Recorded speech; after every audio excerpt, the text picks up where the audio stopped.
So 10 years ago, I was on the yachts in south of France meeting, Erica. 10 years later, I'm now co-founder of Wildhorn Capital and syndicating, 2,500 units.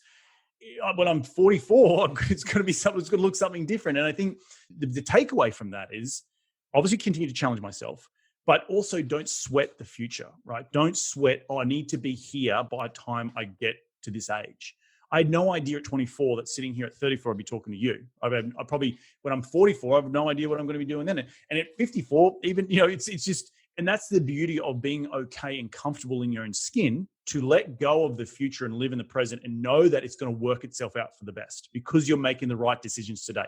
Now, for someone who's listening to this going, I just need to get out of my corporate job, focus on that. Once you get to that, your new North Star will change, and that's okay. And it can change along the way. And I think that's the beauty of being an entrepreneur, is that what I wanted to achieve 10 years ago is different to what I'm going to achieve today, is different to what I'm going to achieve when I'm 54. Your network is your net worth. Come listen to some of the most successful people I know share invaluable knowledge, stories, and advice in real estate, business, and beyond. This is Weiss Advice. Whether you want to take your business or personal life to the next level, look no further. Welcome back to Weiss Advice. I am your host, Yona Weiss, as always, and it gives me great joy to introduce you to our first ever Aussie, original Aussie, but now he's in the US, because we're talking about Reed Goossens, who is the host of Investing in the US podcast, author of Investing in the US book, and his new book called 10,000 Miles to the American Dream. Reed, how are you today? G'day, mate. Thanks for having me on the show. G'day. Well, it's good. It's good here down under, but I'm sure you've heard that before. No more Australian jokes. We're just going to get right into it. You have an incredible story, and I think it is a little bit unique, which is why you have that great branding, right? How many Australians find the American dream coming to the U.S. to invest in real estate and now growing their portfolio from one small property to a large multifamily real estate investing firm called Wildhorn Capital, which you are a partner in. So tell me, when growing up and going to university, everything in Australia, where did you get the idea that coming to the United States was going to be more opportunistic than just staying in Australia and investing? Well, we're a curious bunch. We live on this island down under. It is an island. It's the largest island in the world, fun fact. And we're pretty much all the same, unlike here in the United States or even in Europe, where your neighbors or your next door state or country is just a very different culture. We're all very similar in Australia. So, we're also only 25 million people. We're on the same land mass as the same size as mainland America, excluding Alaska. So it's quite a large continent or island. And people don't necessarily realize it's that large. So when we have, you have 350 million people living here in the United States that inhabit from north to south to east to west, we have 25 million on pretty much the same landmass. And because we can't inhabit the interior because it's a desert. So we always, as growing up, we always wanted, at least in my DNA is to go and explore, be curious around the world. And I, went to university in Brisbane and studied civil engineering and majored in structural engineering.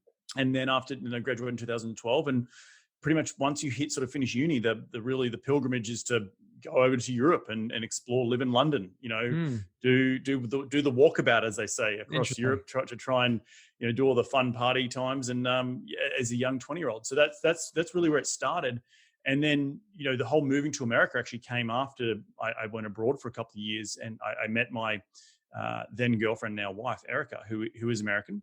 And she came out to Australia in 2011 to study abroad, and I'd returned back to Australia after being a couple of years backpacking around Europe and living in London and having a great time. And I really was sort of just dumbfounded at the fact that I'm sitting now back in a cubicle in Australia after being an incredible 2 years of being abroad, and just going, there's got to be more to life than this. And so before coming home after that first time, I also went through New York City, and I experienced this incredible city that I thought I need to live here at some point in my life. So that was in 2009. And then in 2011, Erica comes out to Australia. And in 2011, she finishes her university degree in Aussie. And we essentially move back to the United States, no more than just to be an expat living in New York City, just to give us just to tick a box.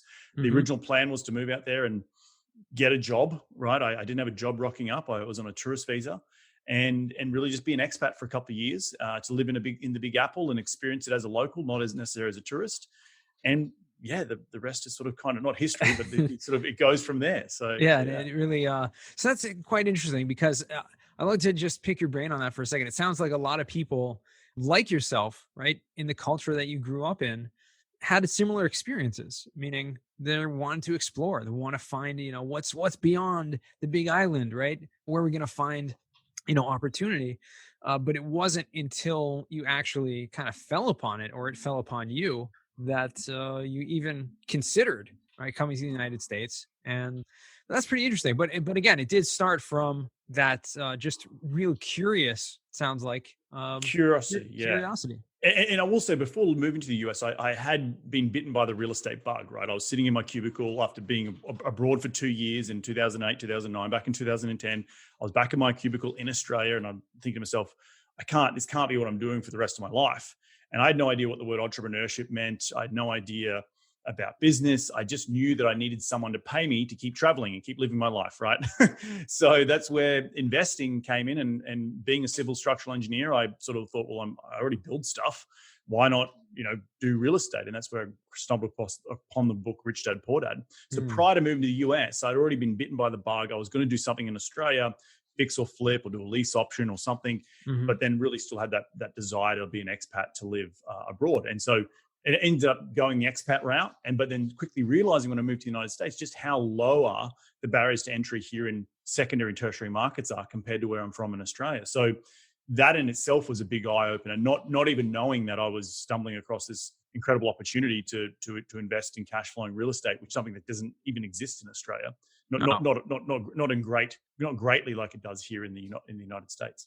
And so where was your first investment? Let's walk us back through that first investment. Yeah, the first deal was a triplex in upstate New York for $38,000. I remember getting on the Greyhound bus most Saturday mornings and traveling 4 hours up there. I could spend 2 or 3 hours on the ground and get on the bus and come home. And it was just in a town that I could afford. It was in Syracuse, and being fresh off the boat, I was only sort of 6 months coming to America. I didn't have any credit, so I needed to sort of buy something all cash. But I, had no idea that you could buy these properties for 30, 40, 50,000 bucks. You could never buy that in Australia. So again, coming to the US and just realizing what was literally in people's backyards, 4-hour drive away from the Big Apple, I could start my investment career here. And I thought, why not? Right? It's my money. It's no one else's money. It's mine. If I lose it, it'll be my not my fault, but it'll be my risk that I take. Right. And so really leading up to the first purchase, I'd be sort of self-educating for about 2.5 years at that point. I'd been going to stuff in Australia. Then I came to the United States, and I spent the first sort of 6 months going to the RIAs, the Real Estate Investment Associations. And again, that's another incredible resource that just didn't exist in Australia. We didn't have these great networking events where you could go and meet other like-minded people and pay 20, 30 bucks at the door. And they're across every MSA in the United States. Like we just didn't have that. So again, this access to information was really, really powerful. And then realizing that I needed to go out and do my first deal, and because I was never going to get to deal number 10 without doing deal number 1. So it was all just about the dominoes falling one at a time, self-education, getting to a point where I thought that I'd known enough and just needed to jump in the deep end, using my own money somehow, finding a market that I could afford and something that I could travel to if something was to happen in an emergency. Right. And all those things tick the boxes. And it's sort of just, again, progressing forward and picking up the cookie crumbs to go down this path. I had no idea that I'd start investing in Syracuse. It was just what the opportunity opened up in front of me. And so many people, when I talk about my story, it's about being comfortable pushing your boundaries, right? And so many people that I talk to, and when I get interviewed on podcasts, it's a self-belief, and it is a belief. It's a faith that you're going to do it, right? You're going to succeed regardless of, you don't know what the outcome is going to be, but you're going to take this step. And the big step for me was, hey, I'm going to quit my job in Australia and I'm going to try and live in the United States. And even if it fails, at least I gave it a go. Okay, I bought my first property. Even if it fails, it was my own money, and at least I got off the starting blocks, and it wasn't just nose stuck in a book, spending hundreds of thousands of dollars on mentoring and never getting anywhere. So for me, it's all about letting go of the failures that could happen and focusing on what the positives, and that knowing that fear of regret is the thing that's really driving me towards making those decisions. Gotcha. Now, when you did that first deal, I mean, did you have any idea where that would lead you, or are you just kind of jumping in and taking the opportunity to see where it led you? Yeah, no, I didn't. Obviously, we'll get into what I built today. No idea that it was going to be a platform to build what it is. It's snowballed into what it is today. But I did have the idea of like, this is a cash flowing property. It's going to put money in my pocket. That's all I knew. And if I have, maybe if I have a lot of these, maybe I can quit my job one day. That was all it was. I didn't know the scale part of it. Didn't know the multifamily commercial side of it. And we'll get to that in a minute. Yeah. But it was all purely around leaving the corporate world. It was all around the pain of, I want to be in control of my own life. I don't know what that looks like. Right. Real estate seems like a great way to put money in my pocket. A lot of people make a lot of money with real estate, and that not just in America, but in Australia and Canada and Europe and around the world, even in Israel where you are. So all those things led me down the path of real estate's the thing. The real estate's the key to providing future wealth for myself. Right. And it got to the point where I was like, okay, I need to scale it and just keep, again, pushing that boundary, keep going. And okay, well, I've done one property. Let's do a second one. Well, let's do a third one, and just keep going. So that was, again, challenging myself to do more and be more because I'd come so far, right? I've already made the hard decision to move halfway across the world. Everything else is easier. Everything else is easy, yeah. So at what point did you find, some partners and decide that you were going to really scale up into a bigger deal, a bigger kind of open way? Because obviously you had that bug. You had started pushing pushing boundaries, creating opportunities. And, Rich Dad Poor Dad talks a lot about that, about the, real estate investing, being an investor, but creating a new business, which is really what a real estate company is, what you've created is something else entirely. When you're bringing on investors and you're actually, doing syndications and you're doing more than just finding a property and getting cash flow, there's a lot more behind that. So at what point did you kind of figure out that was the way to go? Well, it wasn't sort of figuring out. It was actually through a conversation with a good friend of mine who came down from Canada to New York at the end of 2013. He was a good buddy of mine, a Canadian guy, but had worked. We'd studied together at University of Queensland back in the day when exchange students and we'll all going out and having a few drinks at the pub. And many years later we reconnected because he was coming through New York. He saw on social media that I was in New York, and we went out for a beer. And I sort of was boasting to him at that stage that I had, I think, 2 or 3 properties. I think I had 7 units at the time, like not a lot, but I was like, man, I'm crushing it. Look at this. And then he goes, he unbeknownst to me, he says, that's great, Reed. I just closed on a 70 unit deal. And I said, 70, like 70? And he said, yeah, 70. And I said, how the hell did you do that? And I'd already heard about, other people's money and seller financing and trying to bring on partners to use OPM. But I'd never really put 1 and 2 together, or never had anyone in my immediate sphere who'd done that, right? Right. He immediately raised the bar, right? It was just by saying that comment. He didn't challenge me to do anything. It was just like in my own sort of probably egotistical self. Right. I was like, oh, he can do it. Oh, why can't I do it? You know what I mean? Like, so it was really through that conversation. And I said, well, how'd you do it, mate? And he's like, well, I actually got a mentor. And that was really key, the mentor piece. And up until this period of time, I was, going to these seminars, getting pitched $20,000, $30,000, $40,000, $50,000 of mentorship. And I was really like, no, that's not for me. And I was even being pitched before moving to America, mentorship in Australia, in the Australian real estate market, 10, 20, 30,000 bucks. Anyway, so I'd already done a couple of deals by that point, and I knew that I was sort of coming to the end of my tether with my lending opportunities, just with my knowledge. I already had seen in my buddy Scott, he'd gone off and used other people's knowledge, not just other people's money, but other people's knowledge to say, hey, this is how you would do this, or this is how you'd structure this type of deal. And so that was sort of that was my next, again, I got to that ceiling, and I needed to break that ceiling and get that mentor in my court. So that was the next progressive step. I actually sold the first couple of properties that I purchased to not fund the mentor, but it was to help pay part of the mentor, and the other part was to sort of invest in myself as a business. And that was to talk about my story. And that's where I started the podcast Investing in the US. So it was all about my coming to America story. And I thought some other people might be interested, right? And through that, then we might be able to partner on deals. And that was all it was. It wasn't anything. I had no grand goal to say I want to raise 20 million bucks and get all, like, it was just like, hey, someone could be interested in the stuff I'm doing. And if that interests them, they want to end up investing with me, awesome. But you should just listen to the stuff I'm already doing, and you'll probably avoid a lot of pitfalls along the way.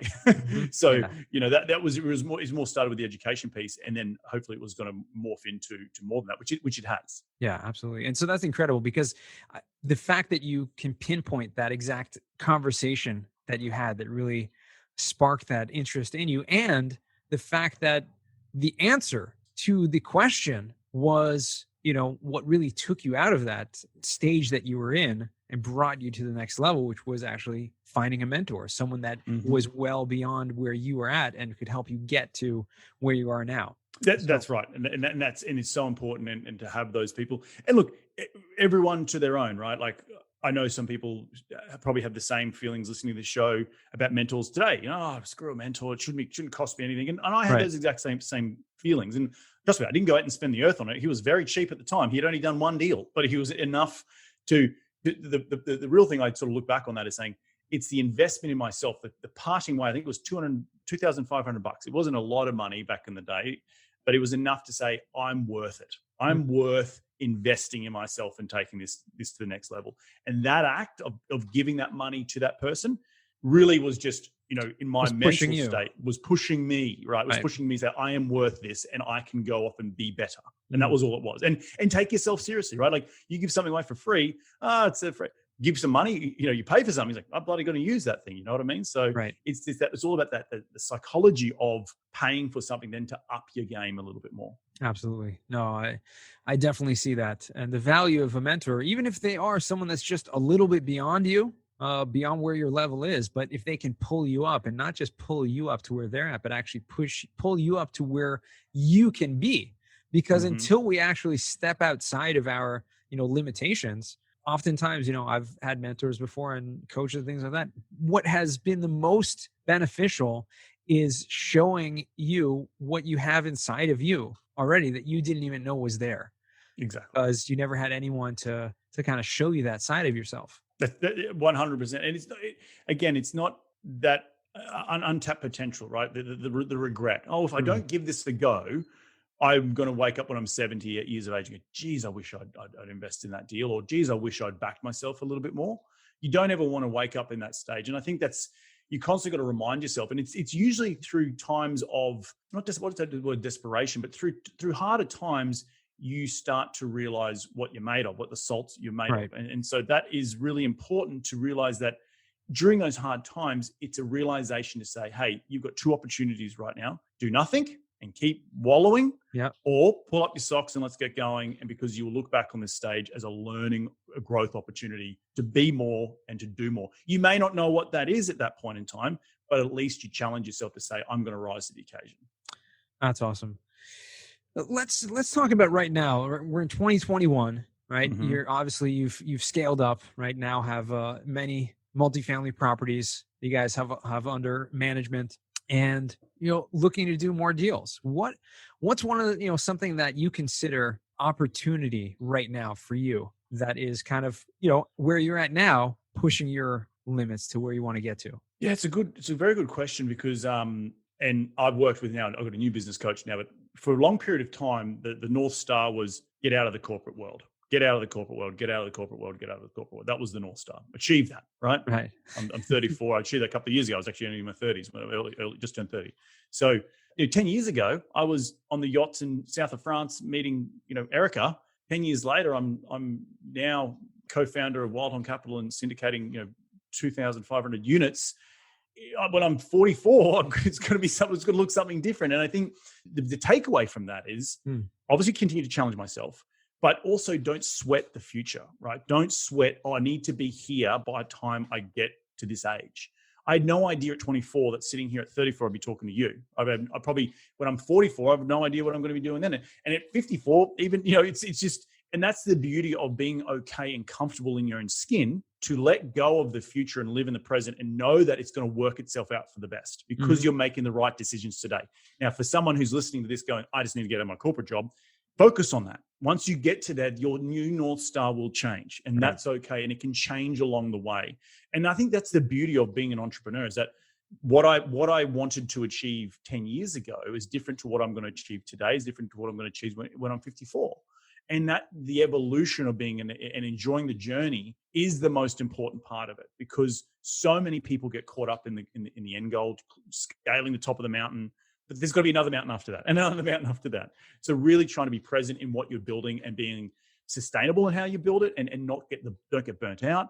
Know that it's a marathon, not a sprint, and know that you can achieve it, and give yourself permission to not stress about where you're going to be in the next 10 years. And so the question of what's your 5-year goal, it's like, well, I've got targets. I don't have goals because goals have time against them. Mm-hmm. I've got a target of where I need to be, right? And so I don't know if that answers your question, but it's more in terms of how I'm thinking as a younger entrepreneur starting to build something of significance, and what does that morph into to be its best self, to be my best self in the next 5, 10, 15 years. Okay. Yeah, no, that's fair. I mean, the question was, obviously we all have opportunities, and I think finding the path is much more important than finding the target. Right. And I think if you're on the path, where it could potentially lead you, but you really, in the end of the day, you really have no idea where it's going to lead you. And that's like, if I'm to be brutally honest with you, like I could see myself getting to 10,000 units, right? Like, do I want the ego of saying 10,000 units? Not really. 5 is just as good, but also along the way, I want to build an ecosystem of businesses, have these businesses support one another. Maybe there's some real estate technology. I think there's some really awesome in that space of leasing and coming through COVID, how we lease to people and how we have multifamily apartment units. It's very sort of the wild, wild west of how real estate's done. So I'm very interested in the technology piece. I'm very interested in other asset classes in terms of self-storage, in terms of industrial, in terms of hotels. There's opportunities everywhere. You just got to know how to unravel those opportunities and make the most of them. Right. So building ecosystems that feed the business to keep it sustainable, I think, is one really important goal that I want to do. And then obviously creating other investments through different asset classes is another goal as well, if I'm truly speaking about the real estate realm. Sure. And the business realm of what I want to achieve in the coming years. Yeah, absolutely. That's awesome. I want to kind of switch gears for a second. I'm just curious to ask you about the books, right? You've authored 2 books now, and they have been, successful. You've got, sold a lot of copies, and it's really telling your story. But what I find fascinating is how and maybe you can speak on this a little bit about what was kind of the impetus to write those books, and what opportunities have those books brought you? Well, so the first one we can see for people looking at home, just here investing in the US, it's literally just the podcast and all the data and the content from the podcast turned into book form with my story interwoven between the pages. So it's very a chapter, step-by-step guide of really a journal of what I started learning back from day one, which was like, okay, US investing lingo. Okay, how do I get set up here? Like, LLC? I didn't know what a credit score was. I didn't even know what an LLC was. So what's an EIN number? Like all these little different things that we had to learn along the way, and just it was sort of the ebbs and flows of my journey, and then all the way through to syndication and 1031 exchanges and all that sort of stuff. So it's really a starter manual for people, not only international people, but locals who just like, I've never thought about investing in real estate. Pick up that book, and you're going to be able to sort of walk the same journey I walked through when I moved here. Is in those pages. And I got to repurpose content that I'd already done in my podcast, which was really, really powerful. The second book is actually a combination of stories of myself and 7 other Aussies. We've all made the pilgrimage across the ditch, and we have all successfully invested in real estate here, but in different forms. So there's some in multi, there's some in real estate technology. I've got another guy who's an Aussie from Sydney, who's also an engineer. He only does fix and flips for sort of first, starter homes type of stuff, but mobile home park investing. So it was an opportunity to use our stories, and I'd created this mastermind of these Aussies back in the day. And I thought, well, hey, we could use this collection of stories to create another book and use that book as a platform to help grow our individual brands. But we've all got something really interesting to say. And it was through creating just a mastermind, because entrepreneurship can be lonely, that I started doing this. And I created a mastermind with other Aussies because we all have the same lingo, and we find things funny. We come from Australia, so it was really a coming together of good mates. And then that morphed into good stories, and those stories morphed into the book. That's awesome. And so that's really what it was all about, trying to just surround myself with other people who are trying to be successful, and just really letting it organically grow into to creating that second book that is 10,000 Miles to the American Dream. So Yeah, very cool. And have you seen, because I'm curious, I've seen other people do this before. Have you seen directly, coming, obviously it's a brand builder, right? It helps you to get your word out, helps maybe to create, get email subscribers to your podcast and to your list and all that kind of stuff. But have you seen, I'm curious to know, have you actually seen direct like investors come to you from that book? I don't know if I track it well enough to know that. I think through obviously the brand building at Wildhorn that I'm doing is really through word of mouth of having good investors come through. That experience is also part of it. It is at the top of the funnel. It's very low cost to buy these things. So I'm sure if you track back a lot of people that you interview or who are investing with me today, they may start with the book. But the book did come after the podcast. So it's sort of, maybe it's a bit around the wrong way, but it was also just the natural evolution of how podcasts come and then repurposing content. Yeah, it's good. Listen, I'm thinking out loud right now, how to create the wise advice to the book, right? Yeah. Well, it's going back and just using, why go and reinvent the wheel when you've already interviewed so many incredible people? Mm-hmm. Let's start there. Like The Tools of the Titans by Tim Ferriss. He just interviewed a bunch of people, and just taken side notes, learn from the mistakes of these people, and you can help your life be more quote unquote successful. Absolutely. Yeah. It's a great way to because it's evergreen content and people are going to find it interesting for decades to come. Totally. I totally see that. And the wheels are spinning as we speak. So I appreciate that. But I want to kind of transition now into the second segment of our show, Reed, which is the final four. These are 4 questions I ask all of my guests. And the first question to you is, what is the worst job that you ever had? I think the worst job I ever had was, it's a tie. It's actually, one was more professional, but I'll tell you 2 anyway. One was I spent a summer building swimming pools in Australia. And I was probably 16 at the time. And it was just back-breaking work. Like you're in the Australian heat. You're sort of, 10 feet below the surface, tying rebar. That was physically tough for a 16-year-old, snot-nosed 16-year-old. Then actually in the professional world, I was working for a structural engineering firm here in Los Angeles, not to be named, but just the culture was shocking. It was just, people, you're leaving before 9 p.m. It's like, oh my God, yeah, I have a life. Like just the stuff that grinds your gears of why you don't want to be in corporate America or corporate whatever. And it was just like, this is why I don't want to ever be working for someone ever again, because they control my time. Mm-hmm. And that really, but also the culture within that particular company was just shocking. And it was just that sort of, the looks out of the side of the eyes. Oh, you're leaving early. You know what I mean? Like, I hate that. So yeah, those were the 2 worst jobs. Right. No, I can definitely relate to that. Second question for you is, what is a book you've read that's given you a paradigm shift? Well, we talked about Rich Dad Poor Dad earlier. That was obviously a pretty big one. The second one that's given me a great paradigm shift was Key Person of Influence by Dan Priestley. He's an Australian author. He talks a lot about creating personal brands and how you can have businesses and they can come and go all the time, but each brand is really built on its founder, and people trust and like you. People who do trust and like you will ultimately end up investing in your business, buying your widget, and that is the best recession-proof. Is to have a personal brand, to have your name behind something because you stand for something, and people then ultimately trust and like you to buy or, as I said, invest with you. So, Key Person of Influence by Dan Priestley is awesome. A very important book to read. Yeah, that's it's a new one for us. With the first time we've heard that one on the podcast. So, put that in the show notes, and we're definitely going to add that to the book list. Third question would be, what is a skill or talent that you would like to learn? I like to learn a new language. I'm pretty at 34. I really would like to learn Spanish just because it's challenging. It's sort of that part of the brain as we can't travel in COVID. I'm like, well, maybe I could learn a new language. So I think learning a new language, new skill would be pretty awesome right now. Be helpful in Los Angeles as well. And in Texas where all the properties are. Right. Exactly. Fourth and final question. What does success mean to you? I think success means to me, the ability to do, what I want, when I want, with who I want, as often as I want. So I think that's a true, measure of success. I don't think it's a money worth or types of cars that you drive or any materialistic crap. I think it's how you use your time.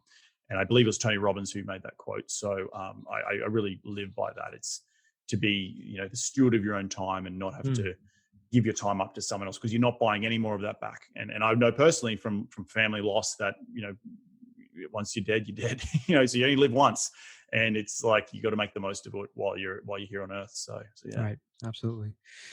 Well, beautiful. I appreciate that. That's something that we definitely try to live by as well. And no, it's very powerful, because you want to be, living your life to the fullest. And when you can do what you want, where you want, when you want, with who you want, that's really kind of living the life on your terms and not anyone else's. Exactly. Reed, where can our listeners find you or reach out to you? Easiest way is go to reedgoossens.com. That's ReedGoossens.com. You can also hit me up if you're coming through Los Angeles. That's info@reedgoossens.com. And we can go for a beer or coffee or lunch and talk shop. Yeah. And if you're interested in learning from me or investing with me, that's how you get in contact with me. Pretty awesome. Easy. Very good. You got a lot of double O's. The Dutch heritage, double O, double S, double E. So yeah, love it. Well, it's a good thing you weren't a bookkeeper. Yes.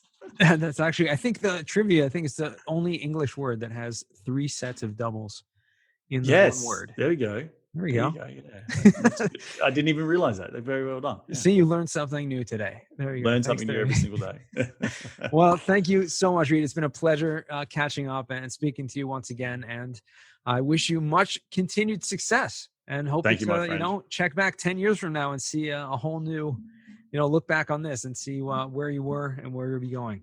I'd love to do that in 10 years' time. Love it. Thanks, buddy. Be well. Pleasure. And to all of our listeners, remember, the best advice comes only when you ask. Real quick, I have one question for you. Did you like this episode? If you did, I want to ask you a huge favor. See, the biggest thing that helps this podcast grow and that will spread this message to the whole world is that if you leave a review, a rating, and subscribe to the podcast. What that does is it basically tells the platforms that this podcast is out on is that you like my stuff and I'm doing something right. So take a few seconds out of your day, hit that subscribe button, leave a rating or review. I would be extremely grateful. Also, I want to hear from you guys. So I want to hear some feedback. If you have any questions for future episodes, please find me on LinkedIn. Send me a DM, a connection request, Yona Weiss, and I'd love to hear from you.